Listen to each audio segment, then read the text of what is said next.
अध्याय 25 गोवर्धन धारण. वृंदावनवासी जनांनी श्रीकृष्णाच्या सांगण्यावरून इंद्रपूजा थांबविली आहे हे समजताच देवराज इंद्राला अतिशय क्रोध आला. इंद्राला चांगले माहीत होते की स्वतः श्रीकृष्ण नंदप्रमुख गोपजनांचे संरक्षण करीत आहेत.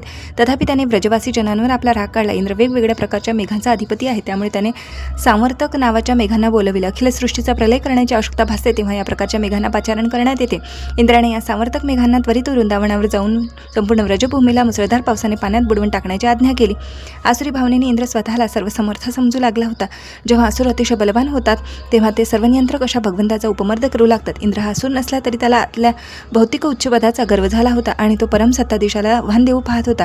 तो सद्यस्थितीत स्वतःला श्रीकृष्णासारखा सर्व सामर्थ्यवान समजू लागला. तो म्हणाला, या व्रजवासींचा उद्दामपणा तर पहा. वनात राहणाऱ्या या गवळ्यांनी केवळ एका सामान्य मनुष्याच्या कृष्णाच्या प्रेमाने आंधळे होऊन देवतांचा अपमान करण्याचे धाडस केले आहे.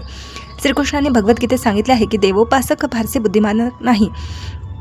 तसेच त्यांनी असाही निर्देश दिला आहे की मनुष्याने सर्व प्रकारच्या उपासनांचा त्याग करावा आणि केवळ कृष्ण भावनेतच समरस व्हावे. श्रीकृष्णाचे इंद्राला प्रक्षुब्ध करणे आणि नंतर त्याला धडा शिकवणे हा त्यांच्या भक्तांना एक संकेत आहे की कृष्ण भावनेत संलग्न झालेल्या मनुष्याला कोणत्याही देवी देवतांची उपासना करण्याचे कारण नाही. जरी देवदेवतांना क्रोध आला तरी त्यांनी निर्भय असावे. श्रीकृष्ण आपल्या भक्तांचे सर्व प्रकारे संरक्षण करतात, म्हणून भक्तांनी त्याच्यावर कृपेवर सर्वस्वी अवलंबून राहावे. इंद्राने वृंदावनवासी जनांच्या कृतीविरुद्ध शाप दिला. तो म्हणाला, देवतांच्या अधिकाराला आव्हान देणारे हे व्रजजन भौतिक अस्तित्वात दुःख भोगतील. देवतांच्या प्रसन्नतेसाठी असलेल्या यज्ञाची उपेक्षा केल्यामुळे ते भौतिक अस्तित्वरूपी सागरातील संकटांना पार करू शकणार नाहीत. क्रोधाने खवळलेला इंद्र पुढे म्हणाला, कृष्ण नावाच्या या वाचाळ मुलाच्या सूचनेवरून व्रजवासींनी माझा अधिकारपदाचा अवमान केला आहे आणि या तुच्छ मुलावर विश्वास ठेवून माझा क्रोध ओढून घेतला आहे. त्याचे सावर्तक मेघांना बोलवून त्यांना वृंदावनाची समृद्धी नष्ट करण्याची आज्ञा दिली. इंद्र म्हणाला, हे ग्रामीण वृंदावनवासी भौतिक ऐश्वर्याने फारच उन्मत्त झाले आहे. तसेच त्यांच्या बांधवांच्या तिजबर कृष्णाच्या उपस्थितीमुळे त्यांचा मिथ्या आत्मविश्वास वाढला आहे. तो वाचाळ आहे, पोरकट आहे आणि तो जरी स्वतःला निष्णात ज्ञानी समजत असला तरी संपूर्ण ब्रह्मांडाच्या स्थितीच्या त्याला यत्किंचितही ज्ञात नाही. या गोपांनी कृष्णाच्या बोलण्यावर इतका विश्वास ठेवल्यामुळे तर त्यांना शिक्षा झालीच पाहिजे. ते त्यांच्या गोधना समवेत नष्ट झाले पाहिजेत. अशा प्रकारे इंद्राने सामर्थकी मेघांना मुसळधार पाऊस पाडून वृंदावनाला पाण्यात बुडवून नष्ट करण्याची आज्ञा दिली. यावरून असे समजते की ग्रामीण भागातील निवाशांनी आपल्या आर्थिक समृद्धीकरिता गोधनावर अवलंबून असावे. जेव्हा गायींचा नाश होतो तेव्हा प्रजा सर्व प्रकारच्या ऐश्वर्याने रहित होऊन दरिद्री होते. इंद्राने जेव्हा सामर्थक मेघांना वृंदावनाकडे गमन करण्याची आज्ञा केली तेव्हा असा अनर्थ काढण्याचे त्यांना भय वाटू लागले. परंतु इंद्र त्यांना अभय देत म्हणाला, तुम्ही पुढे व्हा. मी मोठमोठ्या मरुतगणांना पाठवून देतो आणि स्वतः हत्तीवर स्वार होऊन मागोमाग तिकडे येतो. मी आता सर्व सामर्थ्यानिशी वृंदावनवासी जनांना शिक्षा करणार आहे. इंद्राची आज्ञा होताच प्रचंड आकाराचे काळेकुट्ट असे भयावह मेघ वृंदावनावर एकत्र होऊ लागले. वादळी वारे तीव्र वेगाने वाहू लागले. आकाशात मेघांचा गडगडाट होऊ लागला. विजा चमकू लागल्या. मेघांनी मुसळधार पाऊस पाडण्यास आरंभ केला. ते सर्व सामर्थ्याने वृंदावनावर सातत्याने जल ओतू लागले. पावसाच्या धारा पाहून तीक्ष्ण शरांचा पाऊसच पडत असल्याचा भास होऊ लागला. मुसळधार जलवर्षाव करणाऱ्या मेघांनी संपूर्ण व्रजभूमीवर हळूहळू जलमय करून टाकली. उच्च नीच परिसर एकसारखा दिसू लागला. विशेषतः पशूंच्या जीवनाला भय उत्पन्न झाले. पावसासोबतच सोसाट्याचा वारा वाहत असल्यामुळे वृंदावनातील सर्व जीव थंडीने थरथर कापू लागले. संहार होण्यापासून वाचण्याचा कोणताही मार्ग दिसत नव्हता. आता असहाय झालेले व्रजवासी गोविंद भगवंताकडे त्यांच्या चरणांचा आश्रय घेण्यासाठी आले. पावसाच्या वाऱ्याने भयभीत होऊन भांबावलेल्या गायी आपल्या वत्सांना अंगाखाली घेऊन खाली मांडा घालून पूर्ण पुरुषोत्तम भगवंतांच्या चरणांच्या आश्रयाला आल्या. त्यावेळी सर्व व्रजजन भगवान श्रीकृष्णांची प्रार्थना करू लागले. प्रिय कृष्ण, तू सर्वसमर्थ आहेस. तुझा आपल्या भक्तांवर अपार स्नेह आहे. प्रशुद्ध झालेल्या इंद्राने आम्हाला अतिशय त्रस्त केले आहे, तरी आता आमचे रक्षण कर.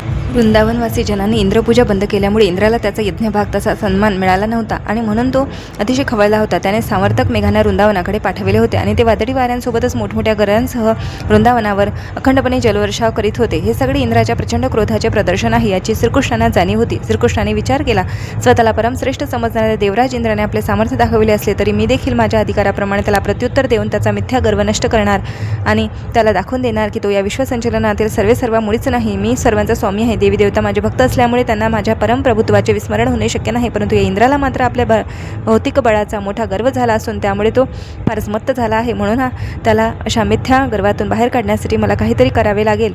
हे वृंदावनवासी माझे शुद्ध भक्त असून वर्तमान समयी ते माझ्या दयेवरच सर्वस्वी अवलंबून आहे आणि त्यांना मी पूर्णपणे माझ्या आश्रयाखाली घेतलेले आहे. आता माझ्या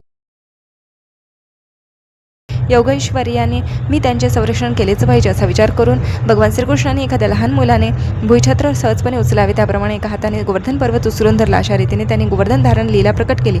श्रीकृष्ण आपल्या भक्तांना संबोधित करीत म्हणाले, प्रिय बाबा बंधू ब्रजवासी जन हो, पहा मी गोवर्धन उचलून धरला आहे. आता तुम्ही सर्वजण या गोवर्धनगिरीच्या छत्राखाली प्रवेश करून सुरक्षित व्हा. माझ्या हातातून हा पर्वत खाली कोसळेल असे समजून भयभीत होण्याचे कारण नाही. तुम्ही मुसळधार पावसाने आणि वादळाने त्रस्त झाला आहात म्हणून मी हा गिरीच उचलून धरला आहे. एखादा प्रचंड सुरक्षित छत्राप्रमाणे त्याच्या खाली तुमचे संरक्षण होईल. तुम्हाला जीवित भयापासून वाचविण्याची योग्य व्यवस्था आहे असे मला वाटते. तुम्ही आपल्या गोवृक्ष भादी पशूंसह या प्रचंड छत्राखाली आश्रय घेऊन निर्भय व्हा. श्रीकृष्णाने आश्वस्त केल्यावर व्रजवासी जनांनी आपली संपत्ती आणि गोवृक्ष भादी समवेत घेऊन गिरिराज गोवर्धनाखाली आश्रय घेतला आणि ते निश्चिंत झाले.